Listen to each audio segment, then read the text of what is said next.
नमस्कार किसान साथियों आपका दोस्त देशराज बिरथल आज आपके सामने एक बहुत ही इम्पोर्टेंट जानकारी के साथ हाजिर हुए हैं। आज हम बात करने वाले हैं किसान LIC करवाए या पौधा लगाए, कौन सा जो डिसीजन उसका फैसला है वो सही रहेगा। इसके बारे में इस वीडियो के अंदर हम लोग जानेंगे, क्योंकि LIC भी ज़रूरी होती है और जो आपको आइडिया दे रहा हूँ वो किसान के लिए कितना ज़रूरी होता है और किस किस किसान के लिए फ़ायदेमंद होगा। ठीक है किसान भाइयों, तो इस वीडियो को लास्ट तक देखना, ये आपके भी काम आएगी और इस वीडियो को देख के अगर आपने इसके ऊपर अमल किया तो आपके बच्चों तक ये वीडियो काम आएगी। ठीक है किसान भाइयों, तो वीडियो शुरू करने से पहले मैं करूंगा आपसे रिक्वेस्ट, आप चैनल को सब्सक्राइब कीजिए, वीडियो को लाइक कीजिए और शेयर कीजिए, क्योंकि ये बहुत ही इंपॉर्टेंट वीडियो है। लास्ट तक देखना इस वीडियो को। बात करते हैं अब, कोई भी किसान भाई LIC करवाता है। LIC होती है IRDA के अकॉर्डिंग, जो भी पॉलिसीज होती है, LIC होगी, टाटा होगी, बजाज होगी, जो भी IRDA के थ्रू आती हैं, उनके अंदर क्या क्या होता है उसके बारे में थोड़ा हम शॉर्टली जान लेते हैं। कोई भी पॉलिसी खरीदी हमने 15 साल की, 12 साल तो हमें पेमेंट जमा करवानी पड़ती है और 3 साल के बाद में 12 साल के बाद में 3 साल तक कंपनी देती है और 15 साल के बाद में हमें डबल पेमेंट देते हैं। मान लीजिए हमने 1 लाख रुपए साल के निकाले और 1 लाख निकाल के हमने 12 लाख रुपए जमा करवाए, 3 साल कंपनी ने दिया, 15 लाख हो गए और उन्होंने हमें 15 साल के बाद में 30 लाख रुपए दे दिए। बीच में एक्सीडेंटल इंश्योरेंस हो गया।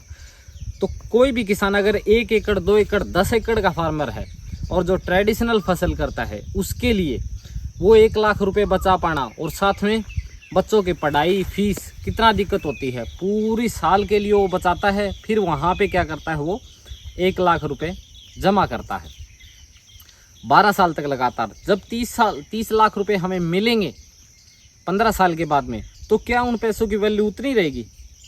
सोचिए, हमने जो जमा किया है 15 साल के बाद में हमें 30 लाख रुपए, आज 1 लाख की कीमत है, वो 15 साल 20 साल के बाद में हमें क्या 1 लाख की उतना सामान मिल पाएगा जितना आज मिलता है? नहीं मिलेगा ना। और पूरा बजट लगा दिया उसने, अपनी जो बचत थी वो सारी लगा दी। ठीक है, ये पॉलिसी किसके लिए अच्छी है? ये पॉलिसी उसके लिए अच्छी है जहां पर जो लोग टैक्स वगैरह पे करते हैं और जिनके पास थोड़ा अच्छा पैसा है, उनके लिए अच्छी है। अगर एक नॉर्मल किसान है, उसको क्या करना चाहिए, जो मैंने कर रखा है, मैं खुद करता हूं तभी आपको बताता हूं। ठीक है, तो ये पौधा है किसान भाइयों चंदन का। ये पौधा आता है 100 रुपये का। इसको LIC से कंपेयर करेंगे, ये पौधा आता है 100 रुपये का। ठीक है, ये पौधा है 2 साल का, 2 साल हो गए इसको मैंने लगाए हो। ये पौधा रेडी होगा मिनिमम 12 साल और मैक्सिमम जितना आप रखोगे ना, 12 साल के बाद में हर 2 साल में ये डबल रेट का हो जाएगा। ये बात मान लेना। जैसे आपने 12 साल की पॉलिसी की, 12 लाख रुपए जमा किए, ठीक है, और ये 12 साल के बाद में 2.5 लाख से शुरुआत करेगा और 20 साल तक ये मान लीजिए इसकी वैल्यू गिरेगी नहीं। LIC के पैसे की वैल्यू गिर जाती है 15 साल के बाद में, इसकी वैल्यू गिरेगी नहीं। 20 साल के बाद में ये पौधा 20 लाख रुपए का भी सेल हो सकता है, वैल्यू बढ़ेगी इसकी। ये मेजर डिफरेंस है। दूसरा, हमें 1 लाख रुपए इकट्ठे नहीं करने। पूरी साल किसान बचा बचा के, कभी फसल में ओलों की मार होती है, कभी तूफान आ जाता है, कभी मौसम की मार होती है। ठीक है, यहाँ पे क्या होगा, 100 रुपये का प्लांट लगा दिया आपने, 1000 रुपये के 1 साल में प्लांट लगा दिए। 1000 में से आपको सिर्फ मैं बोलता हूँ 50% प्लांट आपके रेडी हो गए, 50% आपका पौधा जल गया। लेकिन जब आपने 50% प्लांट रेडी कर लिए, सिर्फ 1000 रुपये के इन्वेस्टमेंट से बात करते हैं, और उसको आपने 15 साल रखा और उस पैसे को रखा, तो 5 प्लांट की कीमत कितनी होगी 15 साल के बाद में? अगर हम 5 लाख रुपए लगाएंगे ना, तो भी 25 से 30 लाख रुपए का हो गया। लेकिन ये 15 साल के बाद में बढ़ेगा। ये तो आज की मार्केट वैल्यू बताई है मैंने। वहाँ पे क्या होता था, पैसा गिरता था, यहाँ पे ये बढ़ेगा। ये लगभग जाएगा आपका 50 से 60 लाख रुपए का, जो आपने 5 प्लांट लगाए हैं 20 साल के बाद में, 15 साल के बाद में। ठीक है, ये हो गया मेजर डिफरेंस। दूसरा, वहाँ पे हमने 99,000 रुपये बचाए हैं, 1000 रुपये लगा के 99,000 बचाए हैं। ये भी एक FD है।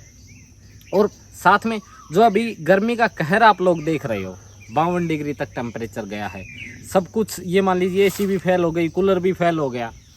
तो अगर आप पौधों को लगाएंगे, एक तो इन्वायरमेंट बच जाएगा हमारा, दूसरा क्या होगा, हमें जो बच्चों के लिए FD करनी है, उसके लिए सबसे अच्छा सोल्यूशन है किसान के लिए। 1 एकड़ का किसान, उसकी आमदनी ये मान लो साल की 1 लाख रुपए है, तो वो LIC कहाँ से पे करेगा? नहीं कर सकता ना। आ तो जाते हैं पॉलिसी वाले, कोई भी किसान LIC हर किसान नहीं ले सकता, लेकिन ये प्लांट हर किसान लगा सकता है। और किसान जितनी मेहनत करता है ना, वो 100 का 100% सक्सेस रेशो भी ले सकता है प्लांट का। ठीक है, पहले क्या होता था, ये पौधे लगाने के अंदर एक दिक्कत आती थी, गवर्नमेंट बोलती थी कि इनको लगाना अलाउड नहीं है, लेकिन अब क्या है, अब इनको लगाना अलाउड है। बेचते हो तब आपको परमिशन लेनी पड़ेगी। परमिशन की अच्छी बात तो ये है कि परमिशन लोगे तो आपको रेट अच्छा मिलेगा। जो बायर्स आएंगे आपसे खरीदने के लिए, वो क्या करेंगे, आपको अच्छे से अच्छा रेट देंगे, उनका कंपटीशन होगा। ठीक है, उसके बारे में अब बात करते हैं। जो इसको लगाना है, इसके प्लांट कहाँ से मिलेंगे? प्लांट के लिए मैं आपको नर्सरी सजेस्ट करूँगा, दक्ष फार्म, दक्ष नर्सरी। ठीक है, उसका नंबर आपको ऊपर दिख जाएगा, नीचे स्क्रीन पे भी डिस्प्ले होता रहेगा। आप वहाँ से कांटेक्ट कीजिए, आपको पूरी गाइडेंस मिलेगी और अच्छा आपको प्लांट प्रोवाइड करवा दिया जाएगा। और ये बता दिया जाएगा कि आपको कि कौन सा पौधा कैसे लगाना है और किस टाइम पे लगाना है, कौन सी बीमारी आती हैं। चंदन 2 प्रकार के होते हैं, लाल चंदन, सफ़ेद चंदन। यहाँ पे जो होता है ना, ये जो सफ़ेद चंदन है, हरियाणा, पंजाब, राजस्थान, जहाँ पे पानी खड़ा मतलब ना हो, उस जगह पे आप चंदन की खेती कीजिए। और चंदन का पौधा ये मान लीजिए सबसे कम खाद लगती है। और इसके अंदर देख लीजिए आप, नीचे धूप भी खड़ी है, घास भी खड़ी है। हाँ, लगाने के वक्त ये बात ध्यान रखना आप, इसको एक होस्ट प्लांट की जरूरत होती है जो इसको खुराक देता है। चंदन परजीवी पौधा है, दूसरे पौधों के ऊपर डिपेंड रहता है। तो यहाँ पे मैंने क्या किया, कोई एक विदेशी प्लांट आता है उसको लगाते हैं, लेकिन उसका कोई फायदा नहीं होता, वो सिर्फ खुराक देता है। आप लगा सकते हो, नीम लगा सकते हो, इन्वायरमेंट बचेगा उनसे। ठीक है, दूसरा क्या है, मैंने केला लगा रखा है। 2 साल के प्लांट की हाइट देखिए 12 फीट से ऊपर है। सिर्फ 2 साल का प्लांट है, 12 फीट से ऊपर हाइट है।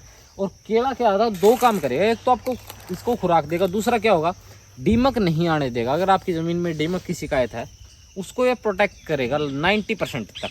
10% में कुछ भी हो सकता है। ठीक है, 90% तक प्रोटेक्ट करेगा। दूसरा, आप नीम लगा सकते हो। अगर आप चंदन की खेती करते हो, 1 एकड़ में लगाते हो, आपके पास ज़मीन एक्स्ट्रा है, या फिर आपके पास 1 ही एकड़ है, तो आप 20 जगह पे 20 प्लांट लगा दिए, उसके अंदर से आप खेती ले सकते हो। दालों की फसल लीजिए और लीजिए, उसको अच्छा तो न्यूट्रिशन मिलेगा, उसके बारे में ऑर्गेनिक कार्बन इंक्रीज होगा ज़मीन का। ठीक है किसान साथियों, ये वीडियो मैंने छोटी बनाने की कोशिश की है, और आगे जो जानकारी मिलेगी आपको, पार्ट 2 भी बनाएंगे हम चंदन की खेती का। तो आपको इसके अंदर डालना क्या क्या है, प्लांट की जानकारी मैंने दे दी, आप कॉल कर लेना, वहाँ पे दक्ष नर्सरी पे आपको सारी जानकारी मिल जाएगी। हरियाणा, पंजाब, राजस्थान, आप कहीं से तीनों स्टेटों से कॉल कर सकते हो, आपको फुल फ्लैश जानकारी मिलेगी। ठीक है दोस्तों, इस वीडियो को यहाँ तक देखने के लिए आपका बहुत बहुत धन्यवाद।